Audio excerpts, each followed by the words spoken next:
আমি এখন ইলেকট্রিক্যাল কাজ করি। আমার বাবা মারা যাওয়ার 2 বছর হয়। এই কোটা আন্দোলনের সংস্কার ছাত্র বৈষম্য আন্দোলনে দেখে আমি নিজেও ওদের সাথে যোগ দেই।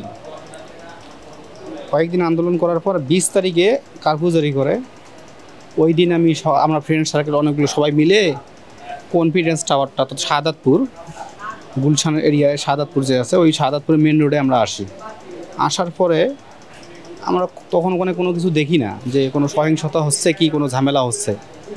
কিছুক্ষণ পর দেখতে পাই যে উত্তর বাড্ডার দিকে ওই দিক থেকে সুবস্ত নগরগুলোর ওই দিক থেকে 2টা গাড়ি এসতেছে। একটা সেনাবাহিনীর, একটা হলো ইয়ং মিশনের গাড়ি, মানে অর্থাৎ সাদা গাড়িগুলো ইউএনএ লেখা। ওই গাড়িগুলো ওখান থেকে যখন পার হচ্ছে তখনই গুলি শুরু করছে।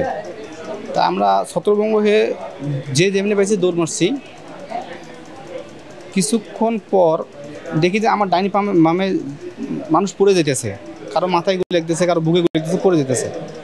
আমি থেমে গেছি। থেমে যাওয়ার পরে আমি থামাদেরই আমার সাথে সাথে সরুতে গুলি লেগেছে।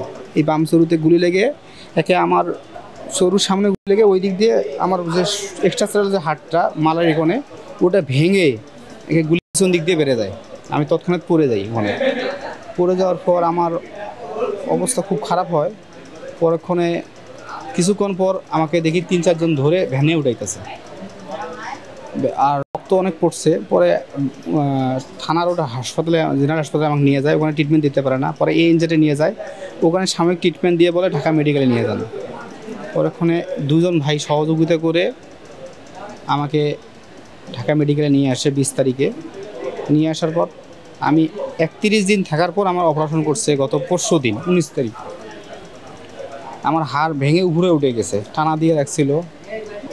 এই অপারেশন করার পর এখন পর্যন্ত ডাক্তারে কনফার্ম করতে পারে নাই যে, ডাক্তার আমাকে সার্জন ডাক্তার বলছে যে মনে হয় যে ভাই তোমার ভাগ্য ভালো, করতেছে অপারেশনটা, এই অপারেশনটা এখানে হয় না। তারপর আল্লাহর কাছে শুকরিয়া যে হয়েছে, নাহলে তোমার বিদেশে যাওয়া লাগতো। আর এই অপারেশনটা হয়তো আরও 6 মাস কি বছর পর আরেকটা অপারেশন করা লাগতে পারে। তা আমি হলাম মনে করেন দিন মজুরের মতো এখন বর্তমান কাজ করে খাই।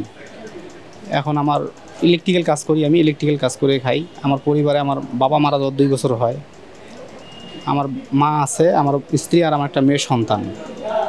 এখন আমাকে আল্লাহ কবে সুস্থ করবে আমি জানি না, আর আমি কীভাবে পরিবার চালাবো সেটাও বলতে পারতেছি না। তা এখন আপনারা আসছেন, আপনাদের সাথে কথা বলতে পারতেছি।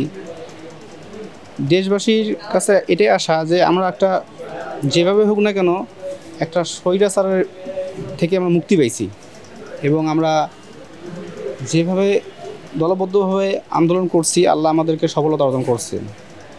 আমার অবস্থা হয়েছে কেউ মারা গেছে, তাদের জন্য আল্লাহ তাদেরকে বেহেশত নসিব করে। আমিও মারা যেতে পারতাম। এই গুলিটা ডাক্তারে বলছে যে এটা যদি বুকে লাগতো কি মাথায় লাগতো তুমি সাথে সাথে মারা যেত।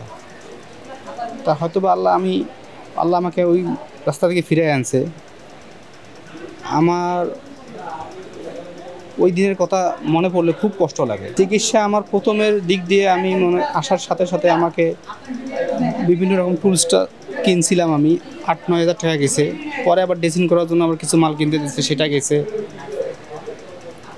তারপরে আমাকে এই ট্রাকশন দিয়ে ঝোলায় রাখছে।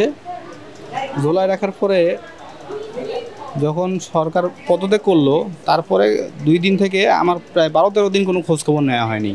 আমার খালি শুধু সেলাই করে দিয়ে গেছে ফুটা 2 দিকে। লাস্টে সেলাই ইনফেকশন করছে ওখান থেকে, মানে পুঁজ বাড়া আসতেছিল। পরে ছাত্র ভাইরা আসছে, আসার পর আমি ঢাকা বিশ্ববিদ্যালয়ের ছাত্র ভাই আসছে, সোহেল নাম। উনি এসে আমাকে বলতেছে যে ভাই আপনার কী অবস্থা। পরে দেখে যে লুঙ্গি উঠাই দেখে যে আমার সেলাই কেটে ওই দিক দিয়ে পুঁজ বাড়াইতেছে। পরে উনি ওটা ভিডিও করে নিয়ে যায়, ডাক্তারকে দেখাইছে। তারপর ডাক্তাররা আসে, আমাকে ইমার্জেন্সি দিয়ে যায়, আবার করে ড্রেসিং করে দেয়। তারপর থেকে দেখতেছি যে এখন আল্লাহর রহমতে ডাক্তার আসতেছে, এবং আকিজ গ্রুপে আমাদেরকে সহায়তা করার দিছে, আশ্বাস দিছে যে তোমাদের সমস্ত খরচ কোনো কিছু কেনাকানি করো না, আমরা এগুলো তোমাদেরকে দেব, তোমরা ট্রিটমেন্ট পাবা। এখন আমি অপারেশন থিয়েটারে আমাকে নিয়ে গেছে গত পরশু দিন, অপারেশন করছে। আমার কাছে টাকা নেয়নি, বলছে যে আমাদের এখানে সব ফ্রি আছে। এমনি আমাদের খাওয়া, আমার যে ভাই থাকে, চাচাতো ভাই থাকে, ও থাকে, আমি যে এখানে যে খাবার দেয় সেই খাবারগুলো একবার গন্ধ করে, খাওয়ার মতো উপযোগী না, রোগী মানুষ হিসেবে খাওয়ার মতো কোনো জিনিস না এগুলো। এখন হোটেল থেকে কিনে আনি, হোটেলের খাবারও তো জানি ভালো না, তারপরেও বাধ্যমূলক হয়ে ওটা একটু খাই, কারণ ওষুধ খাওয়া লাগে। এই মানে খাবারটা খাইতে দুইজনের খরচ দৈনিক 700-800 টাকা, 1000 টাকা চলে যায়। এই টাকা এরকম করে আমার কাছে প্রায় 38,000-40,000 টাকা আমার খরচ হয়ে গেছে, ধার করা টাকা। আমার হাতে টাকা ছিল না, দিন আনি দিন খাই, এখন হাতে তো আর টাকা থাকে না। এখন আমার অবস্থা এই পর্যন্ত আছে। এখন আল্লাহ রহমত করছে যেহেতু যে আকিজ গ্রুপ আসিয়ে মানে একটা সহায়তা করছেন, যার কারণে এখন পর্যন্ত ট্রিটমেন্টের টাকা লাগে নেই। তা আমি চাইতেছি যে আমার এটা সিলাইটা কেটে 14 দিন পর সিলাই কাটা কথা শুনছি, আর ড্রেসিং করার কথা। ড্রেসিং আগামীকালেও করার কথা বললো। ড্রেসিং করুক, সিলাইটা কাটুক, একটু আমি সুস্থ হই, তারপরে যেন আমার হাসপাতাল দিয়ে রিলিজ দেয়। তা না হলে যদি আমার আগামীকাল রিলিজ দেওয়ার কথা আছে, যদি রিলিজ দেয় তাহলে আমি আমার বাড়ি কুড়িগ্রাম, আমি যাবো কীভাবে? আমার হাতে তো এত টাকা নেই। আবার আমি ওখান থেকে 15 দিন পর আসবো কীভাবে? যদি 15 দিন পর ডাকে, অন্য রুগী 15 দিনের সময় দিছে আসার জন্য। এখন আমার কর্ম করাইয়া আমি একাই, আবার খাওয়াই আমার পরিবারের 3 জন আছে, আমি সহ 4 জন। এখন এই পরিবার নিয়ে আমি আল্লাহর কাছে কাদা ছাড়া আর কোনো উপায় নেই। আমার জন্য দোয়া করবেন, আল্লাহ যেন আমাকে সহায়তা করে।